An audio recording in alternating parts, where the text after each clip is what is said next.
अगर रउआ सब चाहता नहीं कि प्रेम म्यूजिक के वीडियो रउआ तक सबसे पहले पहुंचे तो लाल बटन के दबाकर चैनल के सब्सक्राइब कर और साथ में बेल आइकन के दबावल ना भूलें।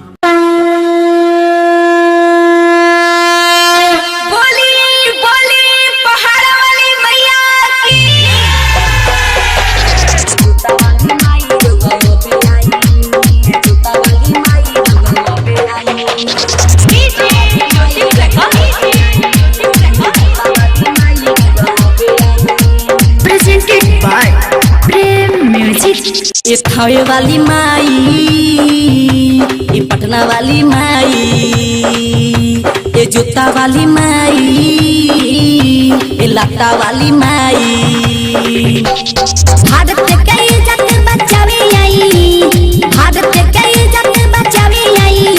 ये सेरा वाली माई, ये जूता वाली माई, ये मयूर वाली माई रउआ योबे आई, ये नहियोर वाली माई रउआ योबे आई, ये जूता वाली माई रउआ योबे आई, ये सेरा वाली माई रउआ योबे आई। भारत के इज्जत बचावे आई, भारत के इज्जत बचावे आई। ये बाघ वाली माई, ये सेरा वाली माई, ये जूता वाली माई रउआ योबे आई, ये सेरा वाली माई रउआ योबे आई, ये लाटा वाली माई रउआ योबे आई, ये मयूर वाली माई रउआ योबे आई, ये जूता वाली माई रउआ योबे आई, ये जूता वाली माई रउआ योबे आई, रउआ योबे आई। Presented by Prem Music।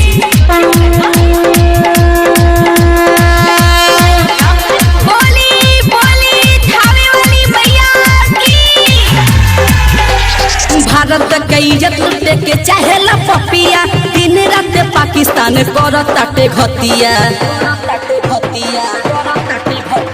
Bharat के इज्जत लुटे के चाहेला पपिया, दिन रात पाकिस्तान करताटे घतिया। बाजी पाकिस्तानवा में ढुकी जाई, बाजी पाकिस्तानवा में ढुकी जाई। ये सेरा वाली माई, ये जूता वाली माई, ये खावे वाली माई रउआ योबे आई, ये लाटा वाली माई रउआ योबे आई, ये जूता वाली माई रउआ योबे आई, ये खावे वाली माई रउआ योबे आई।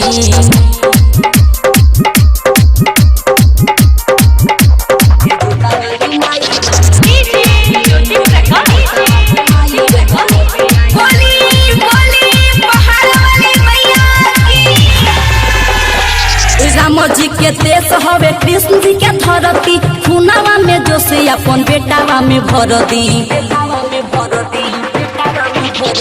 राम जी के देश हवे, कृष्ण जी के धरती, खुनावा में जो से अपन बेटावा में भर दी। सातोरे बहिनिया के साथ लाई, सातोरे बहिनिया के साथ लाई।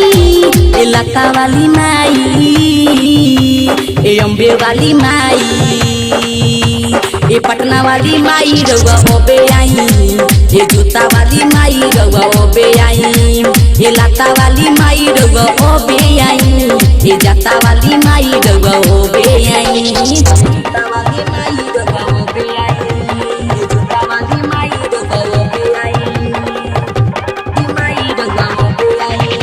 जय माता दी डिजिटल रिकॉर्डिंग स्टूडियो छावनी चौक बेतिया।